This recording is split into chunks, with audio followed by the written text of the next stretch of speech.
Arguably Christopher Nolan's best movie, Interstellar, has its 10th anniversary this year.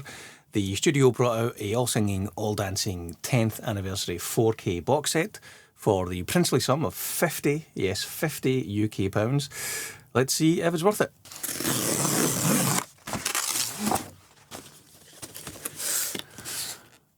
So a box within a box, that's always good.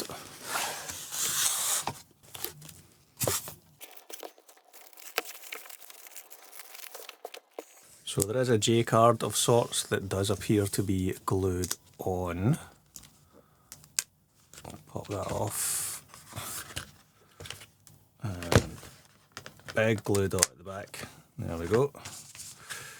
So on the J card here tells you everything that we're getting. So experience 10 years of Interstellar with exclusive collectibles, new costume patch reproductions, never before seen storyboard sequence, and 5 theatrical poster reproductions. So I don't think this is I don't think this is a new transfer or a new 4K release. I think it's the same 4K disc that was in existence. This is actually the first 4K disc that I've got for it. I previously only have the digibook for Interstellar, which is just Blu-ray. There we have it there. Quite a good release. I got this when it first came out, which would have been, 9 or 10 years ago. Let's go here, we'll look at that. Might have been twice. There we go. So this is the digibook that I already have. So that was already quite a good collectible, and now we have this to go along with it. Oh, the glue card glued itself back on. Right, so we'll pop that over here. So we've got certification stickers that we can peel off, hopefully without damaging it. And one.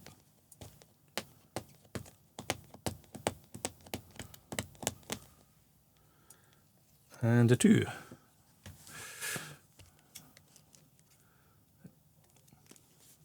Some residual glue on the edge there. Nothing too terrible. Right, now, does this fold open? Does it slide out? How do I open this? How do I open this? Oh, is it? Oh, it's like a foldy box style. And then this will just slide out, I imagine. Yeah, there we go. Right. So that's something that's likely to easily get damaged, I would imagine, because it's relatively flimsy cardboard. I'm just trying to fold that back in on itself. Yeah, there we go. So there's the outer shell. And here is the 10th anniversary limited edition. Let's open it up. Right.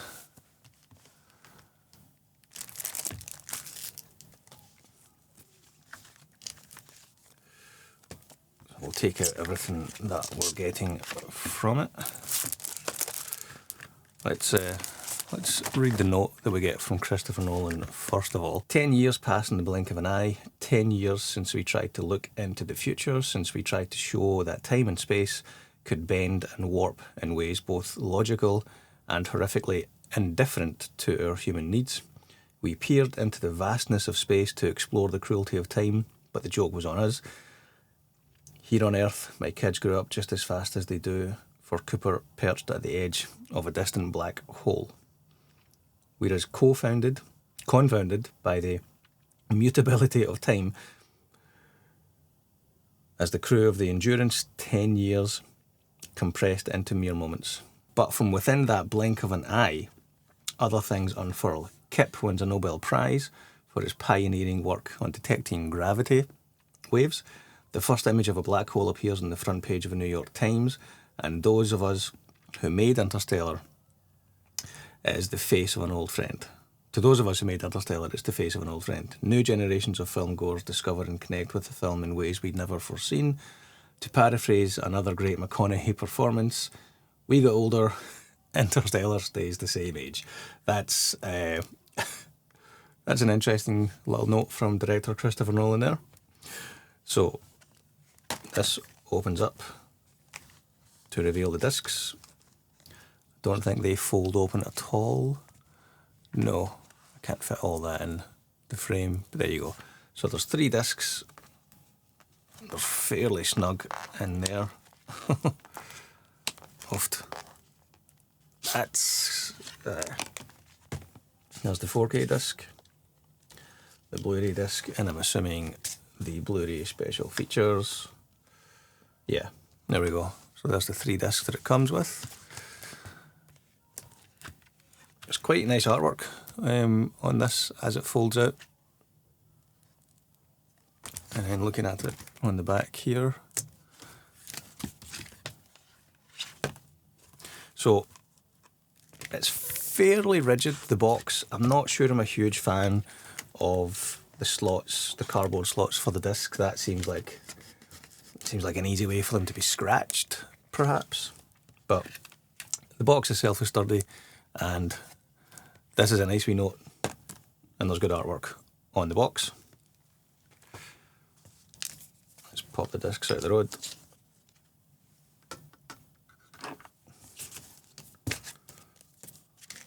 So the posters that it comes with, I think we get 3, 4, no, 6. Wow. Is it 6? So it's A4 posters, which is interesting. Usually with releases from like Arrow and whatnot, it's like A3 standard poster sizes, whereas with this one we're getting single-sided A4 posters.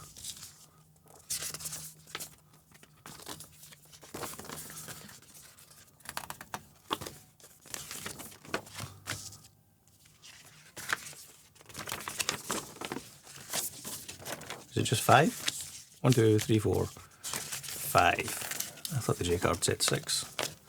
Maybe it's just 5. So there's the posters. 1, 2, 3. These 2 are my favourite of the posters they released. They don't. I think these are much more evocative. They don't rely on, the star power of McConaughey. I like these. This one probably my favourite. Although this one is cool as well. I like the whole use of negative space on this poster. Anyway, those are the posters that we get. And here's the booklet. So, Storyboards, Miller's Planet. This is one of the exclusive new ones. New pieces of merch that they talked about. It's always interesting to see, from script to storyboard to finished movie, what it ends up being.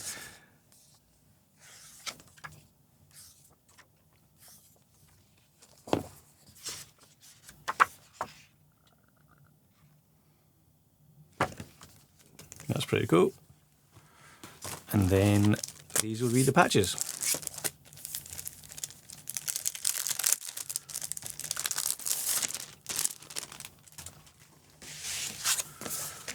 I'm going to keep these, how are they connected? They're just glued on. I'm going to keep them glued on just now because I'm not sure if they're going to be patched anywhere to someone's denim jacket in the house, or if I'm going to keep them here. But yeah, that's pretty cool. We've got Lazarus 4, the Endurance, the Northern Atmosphere, Corpse on National Defence. Don't remember that from the movie. Endurance, and Cooper, Case, Tars, Romilly, Doyle, Brand. But these definitely feel like good quality patches. Like they're definitely not.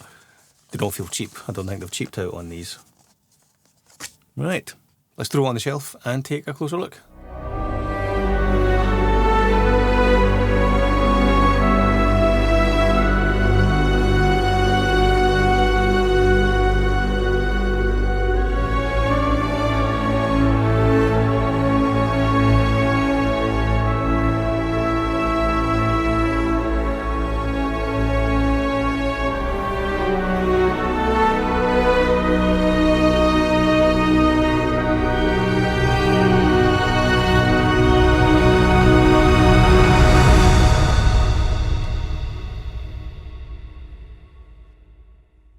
So as I said at the start, Interstellar, I think, arguably one of Christopher Nolan's best movies. For me, it's Interstellar and The Dark Knight are my two favourite Nolan movies so far.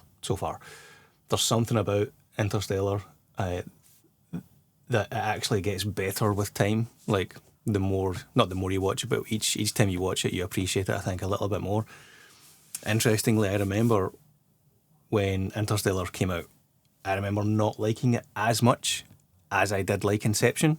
Inception is much more of a high concept action thriller movie, whereas Interstellar is more, I don't want to say intellectual, but it's more introspective in that sense.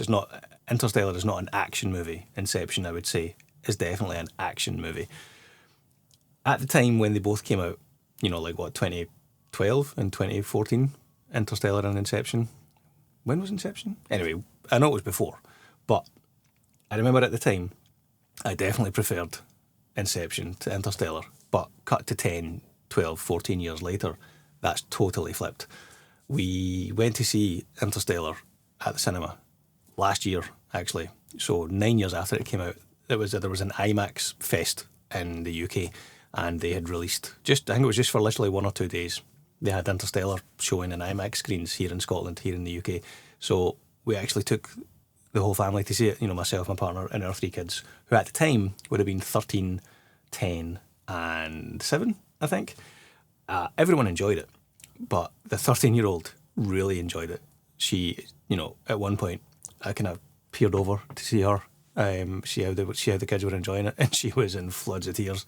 It was I think it was the scene when Cooper, when Matthew McConaughey is driving away for the first time. So not the big kind of like emotional moment when he sees 10 years of messages in 10 minutes, but like when he first drives away, that like broke the 13-year-old. She was just in floods of tears. She'll hate me for saying this, but it wasn't like cute single rolling tear. It was like ugly crying, like proper raw emotion. So that was really interesting to see. The 2 younger ones, the 10-year-old and the 7-year-old, they still enjoyed it, but I don't think they were like, emotionally mature enough to kind of connect with it on that level. But the 13-year-old, I think it quickly became one of our favourite movies.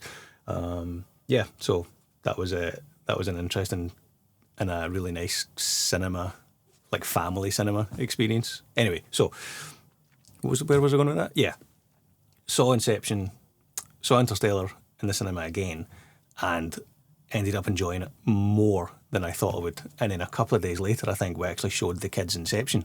And that's when I realised, 10 years ago, when when kids weren't a huge part of our life, I liked Inception better. Whereas now, 10 years later, more mature, kids are much more grown up.